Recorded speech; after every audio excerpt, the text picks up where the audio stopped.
부처님 되는 것으로 돌아간다. 그래서 성문승, 영각승, 그 다음에 보살승에서 그러니까 법화경이 대승 모든 경전의 왕이다 부르는 이유가 이제 그만 다투고 여기 계신 여러 모든 분들이 다 각각의 지금 모습은 다르다. 성문의 경우도 있고 연각 내지는 독각 또 벽지부이라고도 있죠. 그리고 또 보살 운동을 하는 존재들도 있고 수많은 철용 야차부터 시작해서 모든 중생들이 다 있는데 자기의 어떤 현재 입장에 따라서 다양한 수행을 하지만 결국 하나로 다 모이니까 이제 그만 싸우시오. 그만 싸우시오. 그게 법화경의 핵심입니다. 그래서 이제 화합의 경전이라고도 불리고 경전의 왕이라고도 불린다. 그게 이제 회삼귀일이라는 것이었고 또 다른 하나의 핵심이 있다면 영원한 부처님입니다. 영원한 부처님. 그거를 이제 한문으로는 이제 오를 부자, 월 원자를 써서 원의 부처님. 우리말로 하면 그냥 영원한 이런 말입니다.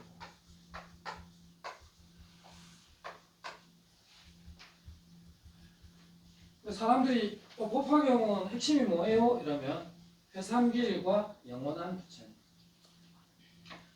영원한 부처님은 그 비유로서도 나오죠. 그 양이 병자라 해서 훌륭한 의사의 훌륭한 의사와 병든 자식들 이런 내용이겠죠. 양의 병자. 양의 병자는 이 법화경의 7가지 위대한 비유 중에 하나로 들어갑니다. 내용은 이런 거죠. 아주 뛰어난 명의가 있었는데 이 사람은 못 다스리는 병이 없었어요. 마치 부처님이 우리 중생들에게 수행법을 각자 개인에 맞게 이렇게 가르쳐준 대기설법처럼 이 의사는 못 고치는 병이 없었어요. 물론 그 당시에 외과가 없긴 했을 거예요. 그 당시 우요로로 이렇게 부서졌다고 해서 몸을 찢어가지고 입고 하는 이런 외과적인 건 별로 없었겠지만 아주 뛰어난 의사였던 것 같아요. 그래서 병증이 생길 때마다 좋은 약으로 다 병을 치유해주는 의사였는데 자기 아버지가 너무 뛰어난 의사니까 밑에 자식들은 아파도 걱정할 일이 없죠. 아파도 걱정. 우리 아빠가 명이니까. 그래서 자식들 중에서 요즘으로 치자면 마약하는 놈도 있고 다양한 놈들이 있었어. 그래서 아버지가 야야 그러면 안 된다 해도 아버지가 나사주면 되잖아. 그래서 또 아버지가 나사주기도 하고. 그러니까 요놈들이 나쁜 짓을 하고 나쁜 걸 먹고 할 때 이렇게 약을 처방해줘도 죽게 하겠어. 더 아프면 그때 먹지 하면서 약도 안 먹고. 그래서 이 뛰어난 의사가 한번 생각을 해보죠. 저 자식들을 어떻게 좀 버릇을 고칠까? 그래서 이 의사가 꾀를 냅니다. 한 날은 먼 다른 지방에 요즘 말로 하면은 진료 보러 가는 거죠. 아픈 사람이 있어서 치료를 하러 간다면서 집을 나가요. 그래놓고 소문을 퍼뜨려요.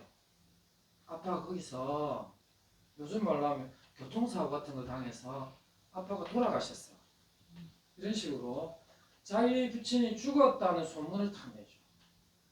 그랬더니 애들이 이제 난리가 난 거잖아.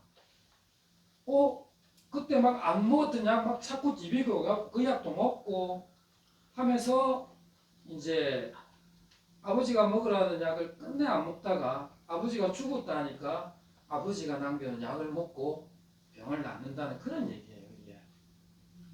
여기서 바로 그 아버지가 누구냐 하면 부처님이시고 그 다음에 나쁜 약을 먹거나 나쁜 행위를 해서 자기 몸을 망치면서도 약을 먹지 않는 게 우리 중생들이다 이거예요. 그래서 부처님은 역사적으로 실존하셨죠. 근데 그분이 돌아가셨잖아 실질적으로. 열반에 드셔버렸죠. 그런데 사실은 부처님께서 거짓으로 죽은 거다. 이렇게 보는 거죠.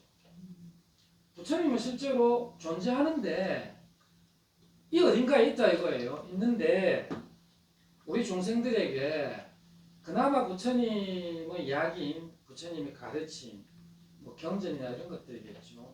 이걸 지금이라도 보고 수행을 이어간다라고 하는 내용이에요. 예를 들어 볼게요. 영원한 부처님의 개념은 이런 겁니다. 여기 실험실이라고 생각해요. 고등학교 과학 실험실. 그럼 보통 우리 물을 끓일 때 보면 하얀 투명한 플라스크라 그러죠. 거기다가 용기에다가 알코올을 해서 이제 막 불을 떼면 안에 물을 넣고 만약에 불을 떼면 물이 처음에 보글보글 끓다가 이제 싹 말라 증발해 버릴 거 아니에요.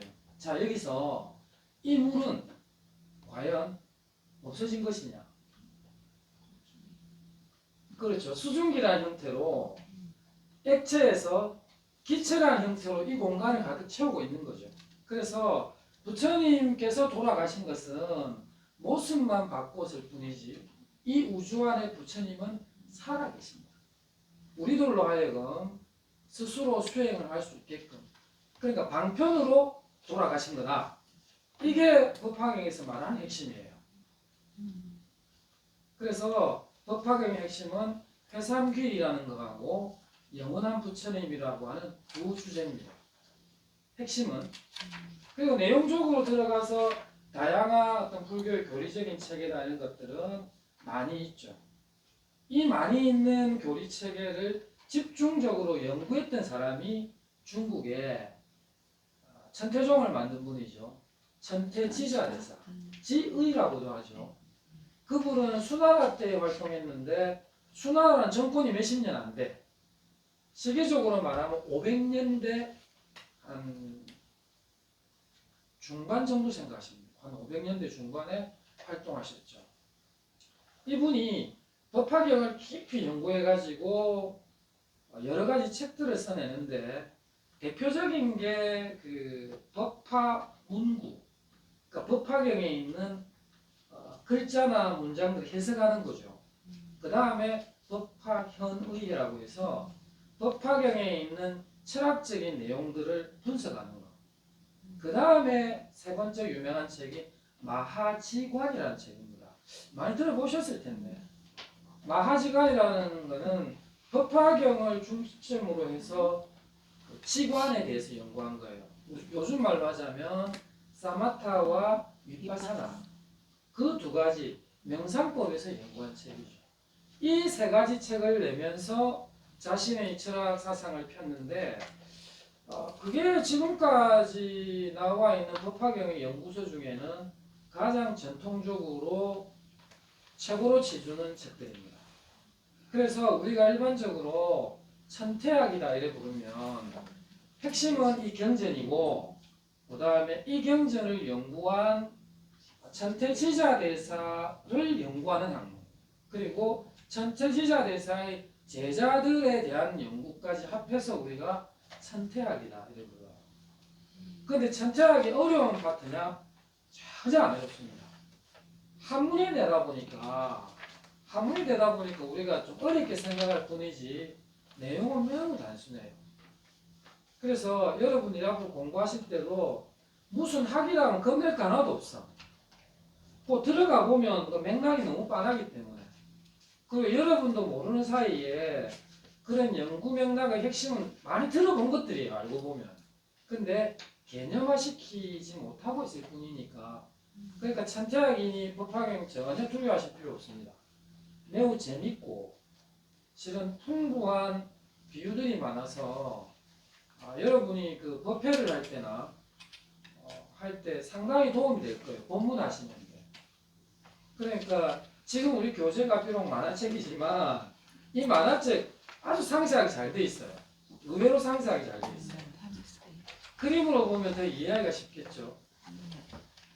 그러면 그 묘법연화경이라고 하는 거는 이 경전을 가지고 뭐 종교단체도 여러 개 생겼다고 그때 얘기했었죠. 묘법연화경. 묘법연화경 그거 산스크리트 경명 한 번도 안 했죠. 지난 시간에.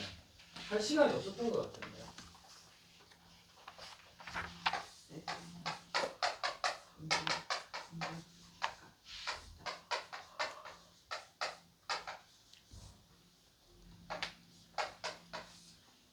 일반적으로 쓰는 걸로 합시다.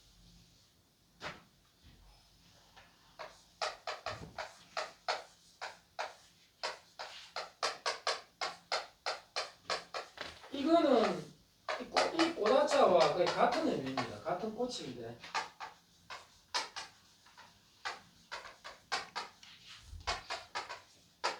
이거 흔히 아는 SGI라고 하는 종교단체는 여기다가 나무만 붙이면 돼요. 이해하나?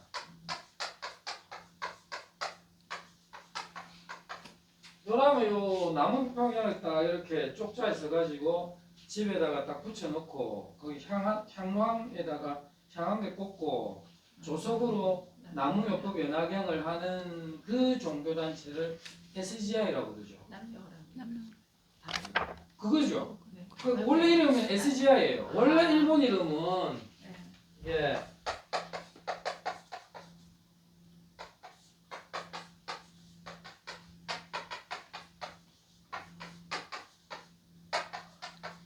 창가학회인데 이 창가가 일본 말로 이렇게 돼요.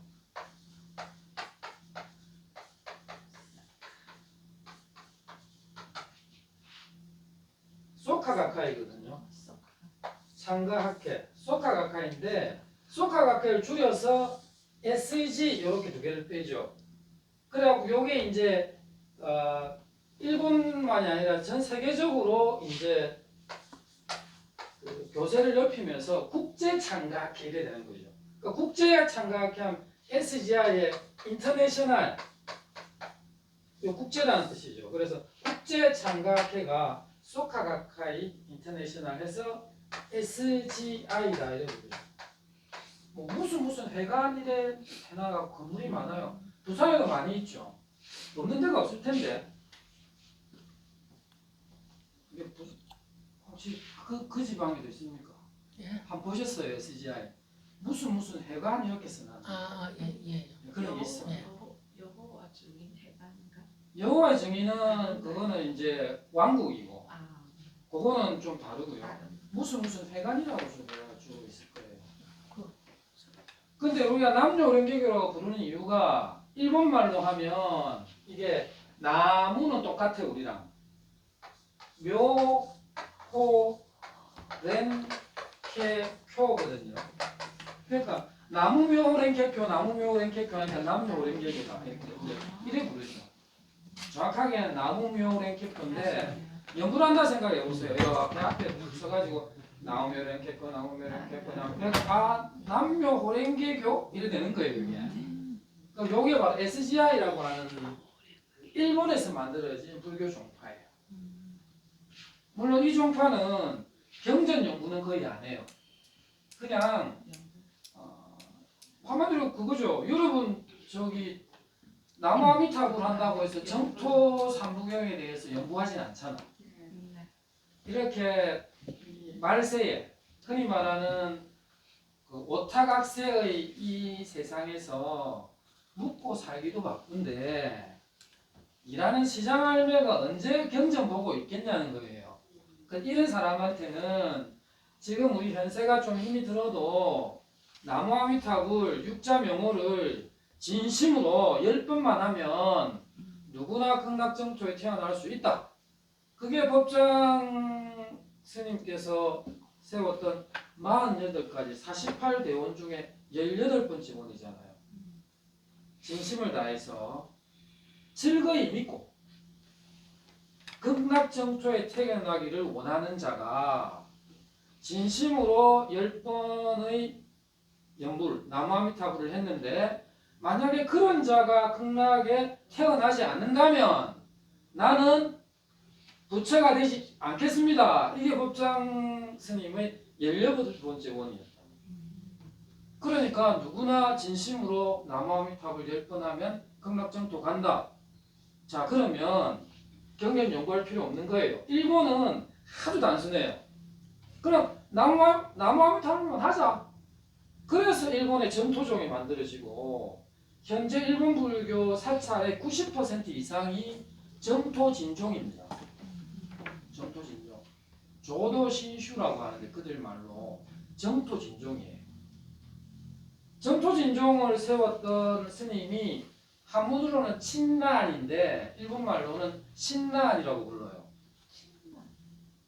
그분이 나무아미탑을 하면 되는데 뭐 힘들게 딴 거래. 그래서 승복을 입거나 속복을 입으나 다 중생인데 굳이 머리 깎고 힘들게 수행을 할 필요가 없다. 염불 수행이야말로 진정한 지금 현재 말세의 종교다. 정확하게는 오타각세의 종교다. 해서 그분이 스님이셨는데 비구셨는데 이분이 제일 먼저 한 일이 뭡니까? 서양에서 루터가 종교개혁할 때하고 똑같아요.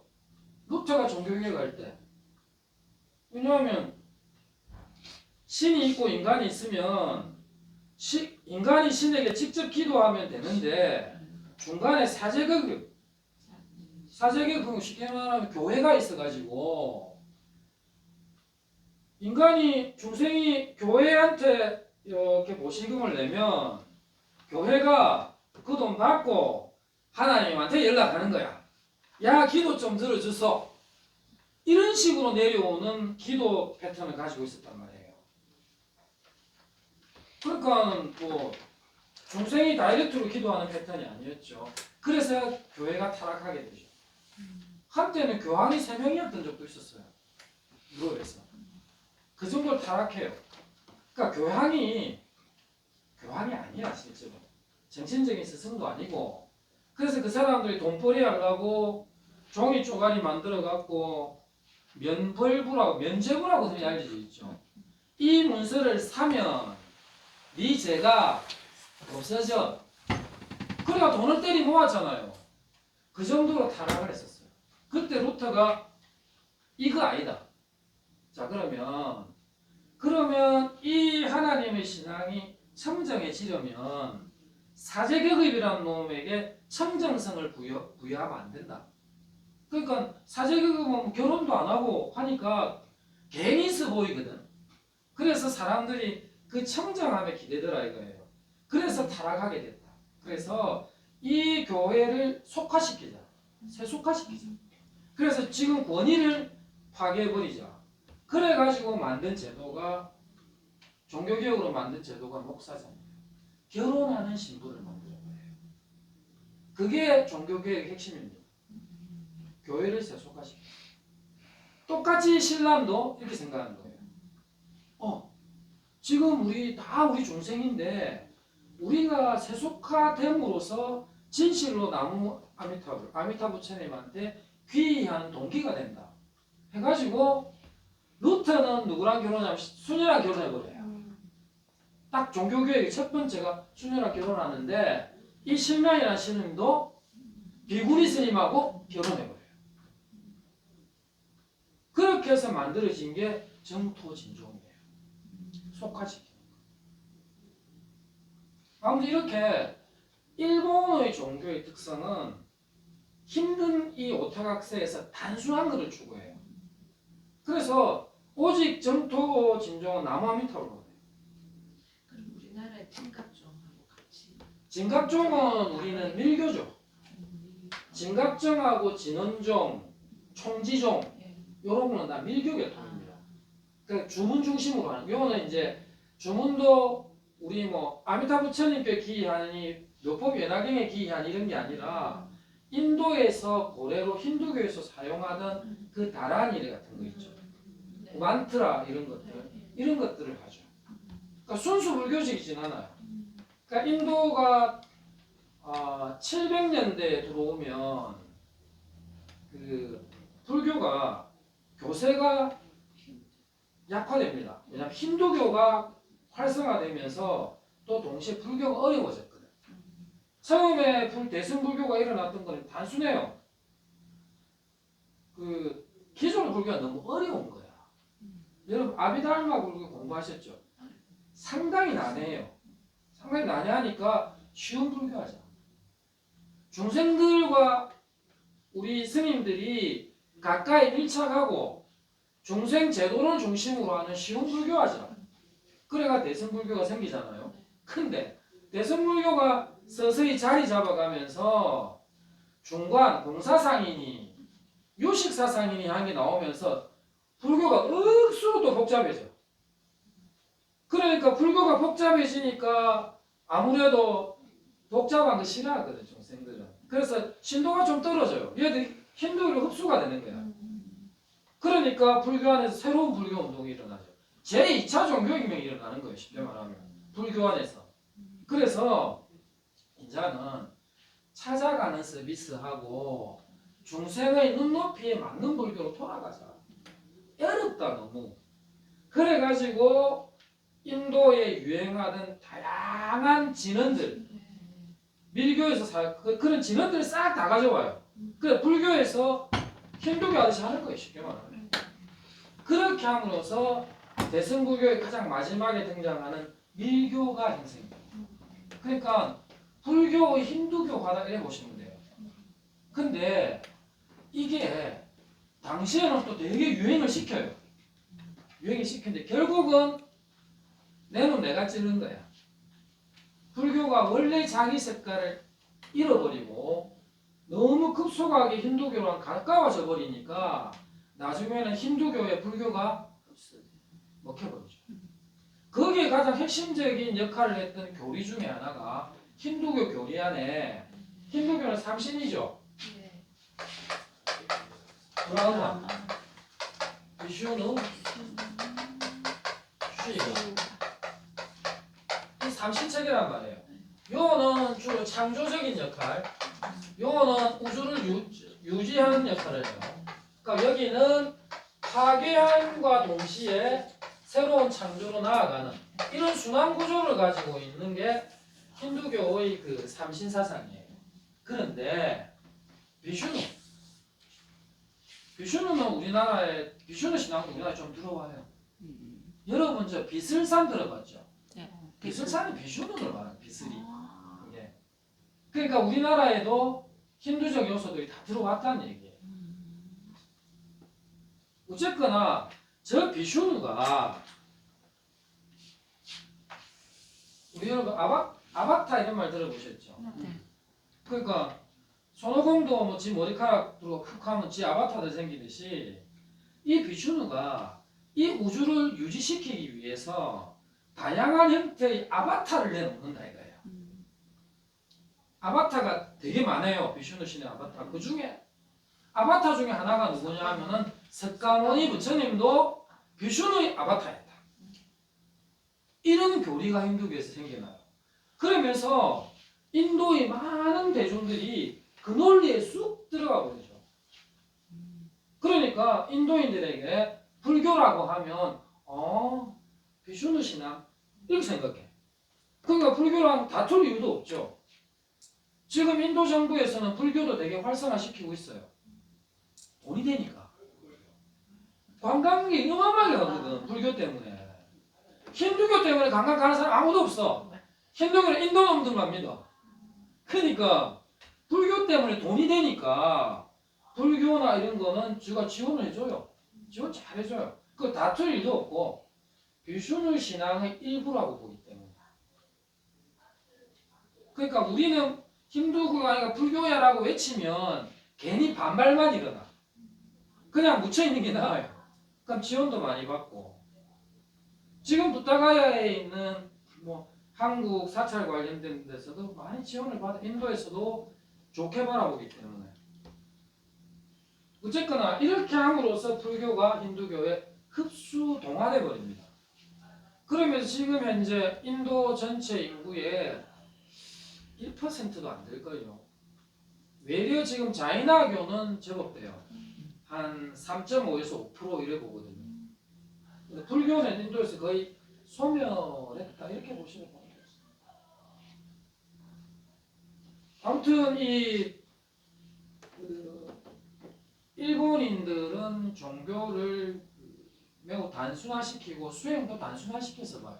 그 사람들의 특징이죠. 한국 불교는 스님들도 힘들어요. 왜 힘드냐 하면 염불도 해야 되잖아. 그리고 명상도 알아야 되잖아. 그렇잖아요. 그리고 각 종목 다 알아야 돼. 왜냐하면 한국 불교는 종합 선물 세트거든. 단종이 없어. 일본은 단종이야 딱. 일본은요 선종사찰 가면요 불상은 쪼매나이가 불당은 쪼매랗게 있어요. 명상할 수 있게끔 선원만 이빨 크게 돼 있어요. 조동종, 임재종 가보면. 그러고 저 정토진종은 연불당이 크고 연불을 하는 게 핵심이니까. 그러니까 그거는 물건을 한 개 팔면 하나의 포장 예쁘게가 한 종류만 있어. 근데 한국은 종합 선물 세트야. 그거는 비스켓도 있고 초콜릿도 있고 사탕도 있고 5만 개 다 들어가요. 이게. 그러니까 한국은 여러 가지 다 해야 돼요. 여러 가지. 그러니까 한국 스님들이 힘들지. 일본 스님들이 쉬워요. 자기 딱 한 개만 하면 되니까. 그런 차이점이 한국 불교와 일본 불교 사이 좀 차이가 있습니다. 그리고 일본 같은 경우는 생활불교 그냥 생활불교해요. 얘네들 SGI 이 사람들은요 경전 연구 안 해요. 이 사람은 주로 봉사활동. 그냥 봉사활동하면서 자기들 이제 신자만 늘리는 거죠. 그러고 뭐 집에 가서 매일 조석으로 하지 하니까 뭐 단순하고 명쾌하죠. 딴 거 안 해도 되니까. 근데 한국의 불자들은 어려워. 할 게 너무 많아요. 아, 경명하다 할까요?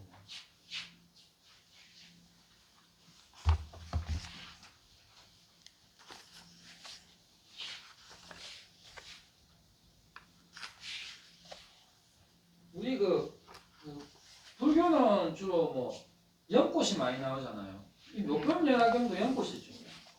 근데 화엄경이 있죠.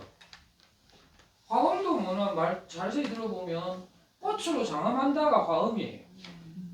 근데 꽃으로 장엄하는 화엄경의 꽃은 연꽃이 아닙니다. 화엄경의 이름 중에 잡 화엄경 들어봤죠? 잡. 네. 잡이라고 하는 거는 잡스럽다는 뜻이 아니에요. 화엄경의 꽃은 잡화예요.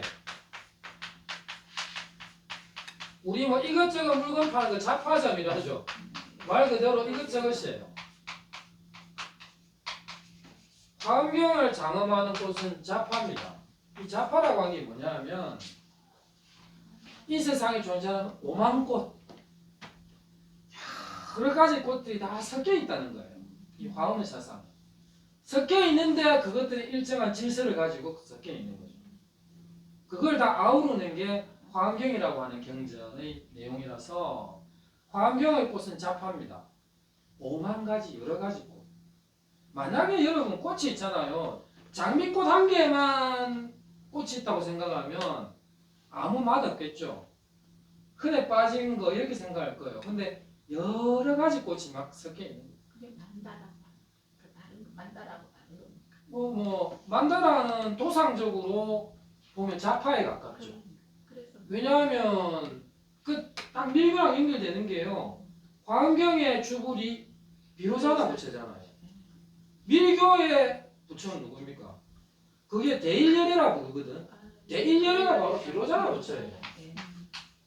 큰 해와 같은 부처잖아요. 이 양반이 바로 비로자나 부처예요. 그러니까 대일경 할 때 대일은 바로 비로자나 부처를 말해요. 그러니까 주불이 똑같아요. 화엄경의 주불이 비로자나 부처님이고 밀교에 등장하는 부처님 대일경 이런 경전 다섯 금강정경 거기에 나오는 주불이 전부 다 대일열애라고 하는데 그게 바로 비로자나 부처님. 비로자나가 이게 빛을 비추다는 말이거든요. 바이로차나 이렇게 부르는데 그러니까 주불이 같아요. 그러니까 만다라를 구성하는 꽃은 뭐겠어요? 연꽃이 아니라 자파예요. 5만 가지 꽃. 그러니까 꽃도 5만 가지가 모여야 아름답죠. 그게 화엄경의 세계예요. 근데 묘법연화경은 이거 뭐 묘한법이라고 하는데 인도말로는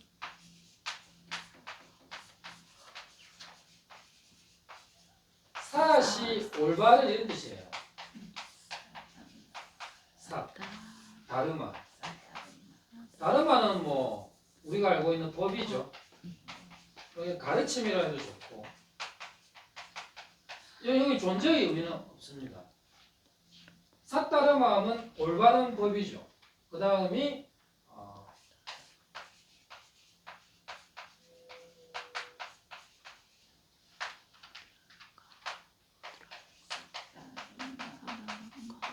본다리까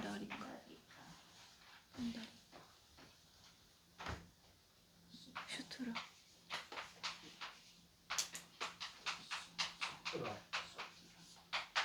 이거는 빨리 흐르는 숫다인데 이건 산스크리트입니다. 왜냐하면 대승경제는 다 산스크리트로 되어 있어요. 언어 자체가. 그래서 삿다르마 본다리까 수트라인데 요거는 올바른 법, 올바른 가르침이죠. 올바른 가르침. 뭐와 같이? 분다리카 같이. 분다리카는 뭐냐면요. 연꽃인데 연꽃에도 종류가 경전에 등장하는 것만 뒤벼봐도 한 7종이 있어요. 연꽃의 종류 이름들이. 우리 보면 온만이 반매홈 하잖아요. 온만이. 그 반매가 빠드매거든요. 빠드매. 그 빠드매는 또 연꽃이에요. 근데 그거는 홍련이에요. 붉은 연꽃. 온만이 반매홈 할 때 온만이 반매라고 한 게 빠드매인데 이 빠드매는 붉은 연꽃이고 이 분다리카라고 하는 이거는 뭐냐면 백년이에요. 흰 연꽃.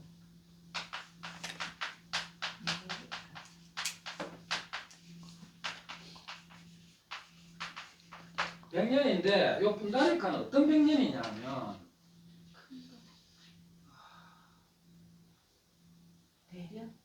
아침에 연꽃이 이제 해가 싹 뜨면 싹 벌리잖아요. 근데 흰 연꽃이 몽우리에서 이렇게 하얗게 있다가 싹 딱 피어오르는 순간 흰 연이 싹 입을 쫙 벌리는 순간 그래서 이 어떤 스님은 축법포라고 하는 스님은 이 사타르마 분다리카 수트를 번역할 때 이 묘법이라 안 하고 정법이라 해요. 정법화경.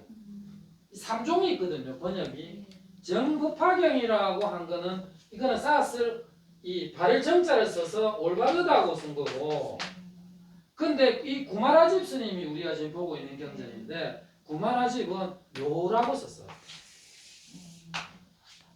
이 묘라고 하는 게 바로 이 백년이 그 백년이 묘한 그 느낌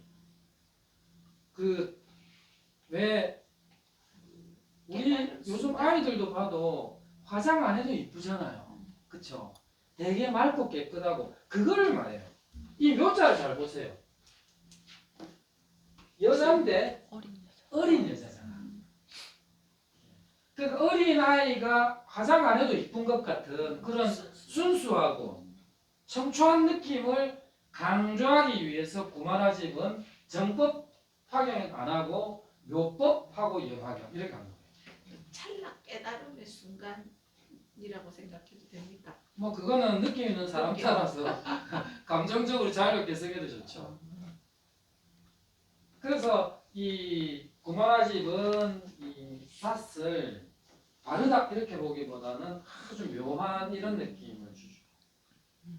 우리 불교도 그냥 정법하면 될 텐데 묘법 이런 표현 많이 쓰죠. 묘자를 많이 쓰죠. 중국인들의 어떤 정서적 그런 어감들이에요. 그러니까 구마라집이라는 스님이 그 불교 경전 번역에서는 최고봉이라고 치는 이유가 이 양반은 그 부모님이 이 사람 쿠차라고 중앙아시아에 있는 사람이에요. 근데 자기 모친은 인도인이고 자기 아버지는 중앙아시아 본토야. 그러니까 이 양반 어릴 때 인도 가서 공부도 하고 그래서 인도 문화를 잘 알아요. 근데 여기 지역적으로 중국하고 바꿨거든. 그러니까 중국어도 쓰고 하니까 중국의 정서와 인도의 정서를 묘하게 두 가지 문화를 다 결합할 수 있는 그런 능력을 가진 사람이었죠. 그래서 경전 번역이 단순하면서도 정서적으로 상당히 많이 땡기는 느낌을 줘요. 그래서 그 금강경 같은 경우도 우리가 지금 구마라지 걸 보거든요. 근데 인도에서 유학 갔다 온 분 있죠. 세계적인 천재, 현장. 예. 이 사람 날란다 대학까지 10년을 공부하면서 어마어마한 대가가 돼요. 근데 귀국하면서 많은 경전을 갖고 와서 번역을 하는데 현장 스님도 금강경을 번역했지만 그거 아니에요. 중국이 번역한 한문보다 구마라집이 번역한 한문이 훨씬 더 명쾌하고 가장 불교적이다 보기 때문에 그래서 구마라집을 최고로 치죠. 아무튼 구마라집은 역법연화경이라고 경기 이름을 붙였습니다.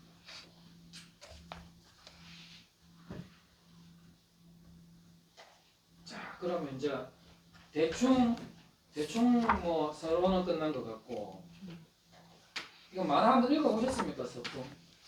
지금 보고 있습니다.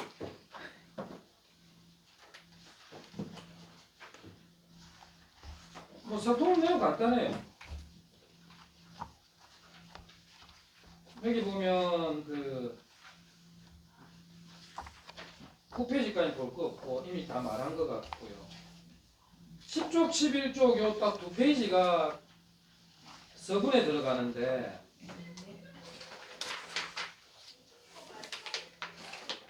근데 여기 보면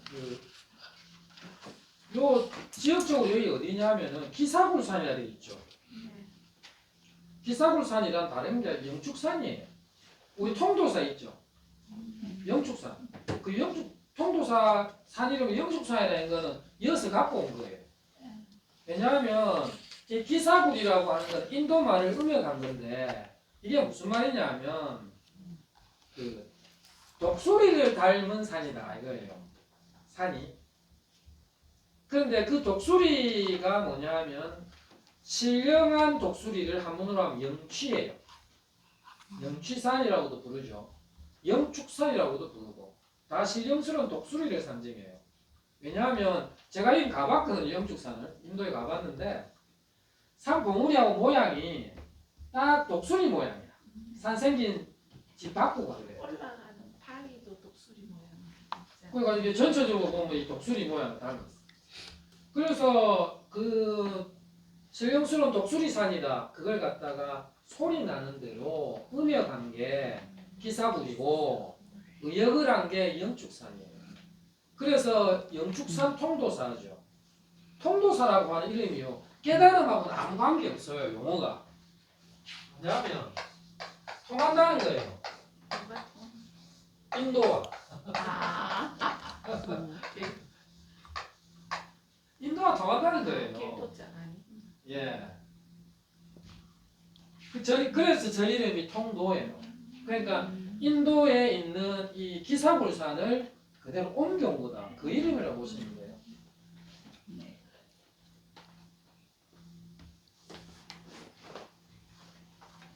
여기에 이제 부처님께서 수많은 사부대중과 함께 딱 있으면서 부처님이 무량의경이라고 하는 걸 설했다 했는데 무량의경 내용은 1도 없어요.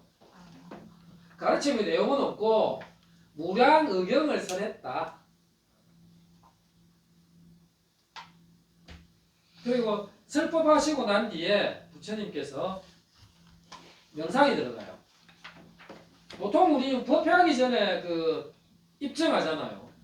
법회하기 전에 장례 좀 조용히 하려고. 근데 부처님께서는 일단 무량의경을 함설하고 난 뒤에 삼매에 탁 드시는 거예요. 삼매에 딱 드는데 이때 든 삼매가 무량의경을 마치고 나서 한 삼매라고 붙인 것 같아요. 그래서 무량의처 삼매다 라고 하는 삼매에 탁 들어가요. 그 사마타에 들어간 거죠. 들어갔는데 도대체 무량의처 삼매가 뭐냐? 어떤 논서나 어떤 데를 봐도 설명이 없어요. 그러니까 무량의처 삼매 언어에 끄달릴 필요는 없습니다. 그저 부처님께서 고요히 사마타 정에 들어갔다. 그런데 부처님께서 무량을 마치 삼매에 딱 들어가니까 천지가 육종으로 진동했다. 육종 진동은 뭘까요? 여러분 배 타보셨습니까? 네. 배 타보면 그 배가요 요렇게 만들리는 게 아니에요. 앞뒤로도 흔들려요. 그러니까 육종으로 진동했다면 거기 있던 사람들 전부 다 오바이 타고 난리 났을 거예요. 육종 진동하면요 몸이 오장육부가 밸런스를 잊어가지고요 바로 멀미합니다. 그러니까 멀미할 정도의 진동이 막 일어난 거예요. 땅덩어리가. 그러면서 하늘에서 만다라 꽃비가 떨어지고 만수사꽃이 흩날리고 그 다음에 멀리 우주로부터 수많은 뭐예요? 와이로입니까? 멀리서부터 수많은 우주인들이 와요. 우리말로 이티처럼 생긴 우주인이 아니고 우주에 있으면 우주인이지. 거기서 대표적인 우주인이 누구냐면 다보 부처님. 다보부 있죠. 다보 부처님도 그때 우주로부터 수많은 자기 권속들을 데리고 와요. 그때 우주선을 타고 와요. 이거 뻥 아닙니다. 우주에서 왔는데 뭘 타고 와야 될 거 아니야. 날아서 올 수는 없잖아. 구름 타고 온 게 아니라 우주선을 타고 와요. 그 우주선의 모양이 뭔지 아세요? 경주 그렇죠. 불국사에 있는 다보탑이 바로 그 다보 부처님이 타고 오신 우주선 모양인 거예요. 그게. 그러니까 시원짜리 종류 잘 보세요. 그게 우주선이라.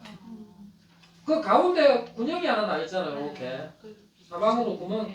그 구멍이 바로 다보 부처님이 앉아 계신 거예요. 이거 문화적으로 매우 중요한데. 그 설화가 있습니까? 그 설화란다. 그 진실이 경전에 나옵니까? 그렇죠. 법화경에. 법화경에. 그게 뭐냐면 이런 거예요. 그날 저는 탑이 막 이렇게 밑에서 제자들이 쫙 있으니까 다보 부처님이 우주에서 빙설 타고 온 거야. 근데 높이 있잖아. 저 누가 계실까? 되게 궁금해하잖아요. 그때 부처님께서 제자들 띄워본다. 띄워서 볼 수 있게끔. 띄워요. 띄워서 볼 수 있게끔 하면서 부처님이 다보 부처님과 안에 나란히 앉습니다. 그게 불교 문화사에서 뭐라 부르냐면 이불병좌상이다 이렇게 불러요. 이불병좌상은 올라가면 충청도까지 갈 거 없죠. 제일 가까운 데는 이불병자상이 도상으로 나와 있는데 통도사에 있어요. 양산 통도사에 극락전 뒤에 보면 법당이 하나 있죠. 그림을 쫙 이렇게 돌리는 데가 있을 겁니다. 그 이상은 안 가르쳐줄 거 여러분이 찾게끔. 통도사에 가면 이불병자상을 볼 수 있다. 두 부처가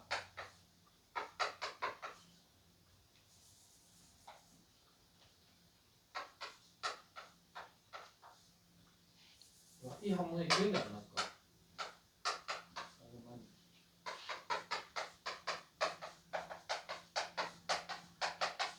두 부처님이 나란히 앉아있다 이거야. 나란히 앉아있는 모습. 이게 이불이다. 이 이불이 누구냐 하면 석가불하고 다보불. 그래서 불국사에 석가탑과 다보탑가 이렇게 나란히 있는 거예요. 요건 뭐냐 하면 불국사의 두 대웅전 앞에 있는 요거는 바로 법화경의 세계를 표현하고 있다. 법화경의 세계. 뭐 이런 식으로 삼매에 들어 계시니까 막 만다라꽃, 만수다꽃이 흩날리고 우주로부터 수많은 우주인들이 쫙 그리 모이는 거예요. 그러니까 야 이게 무슨 일이지? 그래서 미륵보살이 너무너무 궁금한 거예요. 왜 이런가? 그래갖고 문수보살한테 물어요. 아유, 문수보살 이게 도대체 무슨 연유요? 와 깜놀하겠다 이래 된 거예요. 깜놀하겠다 하니까 이 문수보살이 이제 설명을 합니다. 이 우주에 1월 등명 부처님이라고 하는 부처가 있었다. 1월 등명 해달 등처럼 밝은 그렇죠? 그런 1월 등명불이 지금까지 엄청나게 많았다. 엄청나게 같은 이름 간에 부처님이 많았는데 그 마지막 1월 등명 부처님이 계셨다. 마지막 1월 등명. 그 마지막 1월 등명불이 그 묘강보살이라는 묘강이라고 하는 법사 보살이라고 하죠. 그분한테 여러 경전 얘기를 많이 해주면서 법을 부촉한다 하죠. 하면서 지금 맨 위에 보세요. 법화경을 이 묘강에게 네가 이 만화책 없어요? 아니 우리는 왜 흑백이에요? 교수님 왜 칼라고 우리는 흑백이에요? 저 거를 재본한 거라서. 아 맞아요. 칼라 한번 보세요. 네. 이 책이 판절이 돼가지고 그래가지고 이 묘강에게 법화경을 부촉해요. 네가 이 세상에서 이 법화경을 좀 가르쳐라. 그러고 이분이 열반이 되시죠. 열반이 되시는데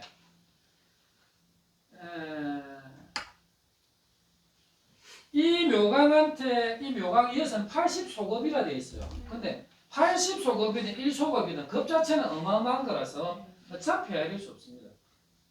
급은 표현하는 데 있어서 여러 가지 설이 있어요. 십유순이라고 하는 거리 단위가 있어요. 십유순. 십유순이 뭐냐면 나귀가 등에 등짐을 지고 하루를 가는 거리를 인도인들은 일유순이라고 했어요. 그러면 그 나귀가 등짐을 지고 열흘 동안 가는 길이가 십유순이죠. 그러니까 십유순이 위로 아래로 전부 다 십유순이야. 사각이 있어요. 여기가 쇳덩거리된 철이다. 어떤 거는 여기가 돌이다. 뭐 이런 두 가지 설이 있어요. 겁에 대한 얘기 중에 이 철로 된 쇳덩어리가 십유순씩 사방으로 되어 있는 거야. 철로 만들었어. 그러다가 100년에 한 번씩 겨자씨 하나를 탁 던져요. 겨자씨를 탁 던져. 이게 꽉 차면 1급이다 이거. 꽉 차면 100년에 한 번씩 겨자씨 하나를 던져가지고 그런 설과 요 돌로 된 설은 뭐냐 하면 아까처럼 십유순이에요. 어마어마한 돌이겠죠. 거기에 100년에 한 번 천상의 세계에 사는 천녀가 천이 무봉의 그 비단길 같은 옷자락으로 싹 스치고 100년에 한 번씩 그래가 다 닳는 시간이 이겁니다. 그럼 도대체 얼마나 되겠어요? 그러니까 뭐 10소급이든 80소급이든 아무 관계가 없어. 단위가. 그냥 어마어마한 세월 동안 이 법화경을 묘강이 사람들에게 설한 거예요. 그때 마지막 그 1월 등명불에게 8분의 자식이 있었는데 마지막 그 1월 등명 거기서 1월 등명 자식으로서 깨달음을 성취한 이가 바로 석가모니 부처님에게 수기를 주는 연등불이에요. 그 수메다라고 하는 동자 때 부처님이 이렇게 흙탕물로 젖은 길을 가려고 할 때 자기 머리를 풀어서 밟고 지나가게 해서 수기를 주시잖아. 그 수기 준 분이 바로 연등불이에요. 아무튼 이 묘각이라는 분이 그 엄청나게 훌륭한 제자들을 많이 키우는데 그때에 맨날 들으면 까먹고 맨날 들으면 까먹고 하는 제자가 하나 있었어. 그때 이름이 구명이라는 이름. 근데 그 책은 그 잘못되어 있어요. 이 만화에서 이 좀 잘못해간 게 지금 그거는 구할구자의 목숨 명자라고 되어 있죠.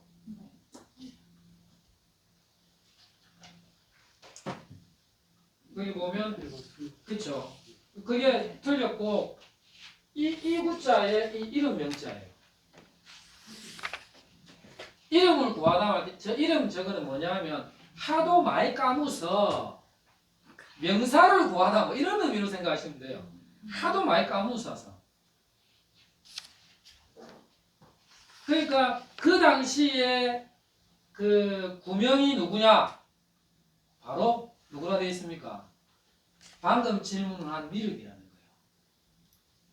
미륵보살이 바로 그 옛날에 그 스님으로 묘강이라는 분으로부터 법을 배웠던 제자. 미륵이 바로 구명이 바로 지금 당신 미륵이고 그때 내가 법을 가르쳤던 바로 묘강이요.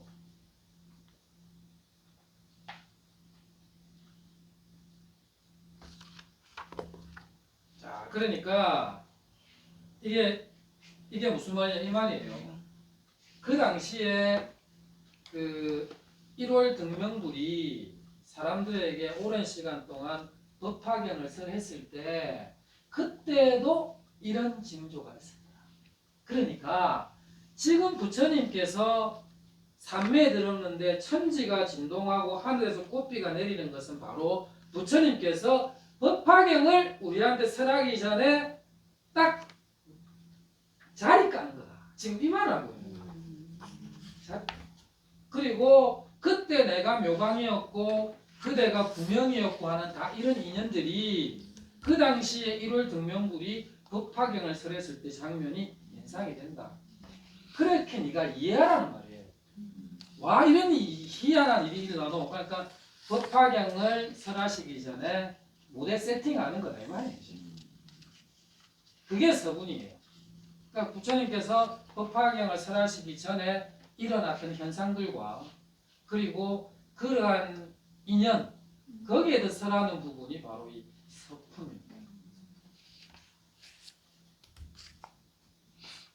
그러면 묘강보살이 1월 등명불이 묘강보살이고 묘강보살의 제자가 구명인데 이 구명이 미륵보살이고 그렇죠. 그런 그 당시에 이제 묘강이 묘강이- 문수보살이에요. 묘강이 문수보살. 묘강이 문수. 2차저차 인연으로 이렇게 형성이 되어 있고 이런 천지간의 이런 변화들은 바로 부처님께서 법화경을 설하시려고 하는 무대 세팅이다라고 하는 걸 얘기하고 있어요.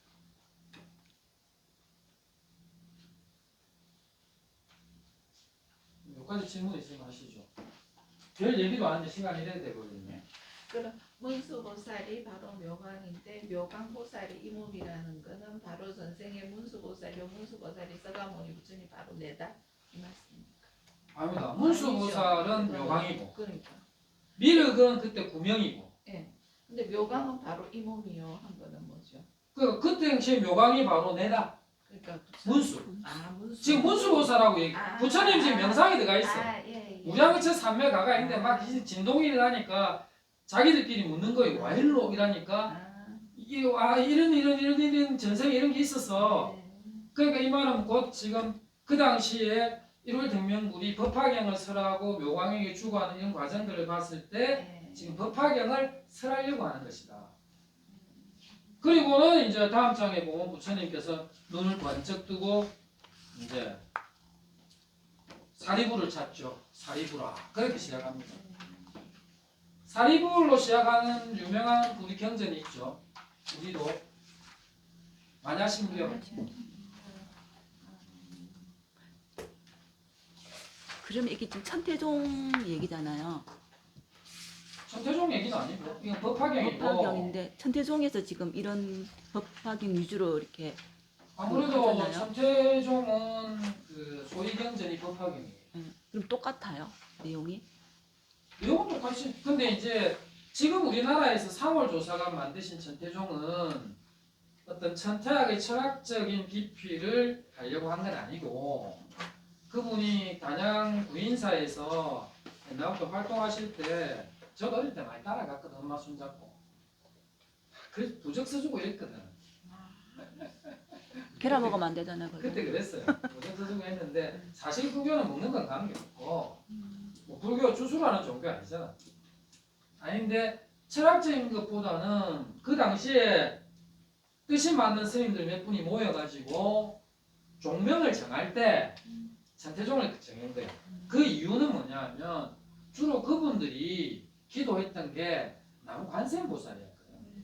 그럼 나무 관세음보살을 추적해 들어가면 그 근거가 되는 경전이 법화경이에요. 법화경에 보면은 25품인가 보면 관세음보살 보문품이라고 있잖아요. 그걸 따로 떼서 관음경이라고도 불러요. 그러니까 남관세음보살하는 이 연불신앙은 법화경에 뿌리를 두고 있기 때문에 천태종이라고 합니다. 이래 보시면 돼요. 어떤 철학적인 깊이를 갖고 한 건 아니고 내가 보기에는 제가 어릴 때부터 잘 이렇게 보면 아 종명은 천태종이라는 게 대충 맞겠구나. 그래서 상강사 입구에도 배산비를 써놓고 했잖아요. 그분들도 이제 뭐 법화경에 대한 공부 당연히 하시겠죠. 그 구인산 가보셨어요? 네. 나무관세음보살 많이 해봤겠네. 계란 먹지 말라 하면서. 거기 갈 땐 절대 계란 먹고 가면 안 된다면서. 빵꾸 삐까고 가겠지. 아 그런가? 계란 빵꾸 되면서 독하죠. 그거는 3시 반 되기 전에 안 재요. 네, 감기로 시키. 시켜요. 그리고 거기서 이게 불교대학 책을 하나 주셨는데 아직 못 보고 덮어놨어요. 아, 이 마치라네. 네, 스님 들어오시다가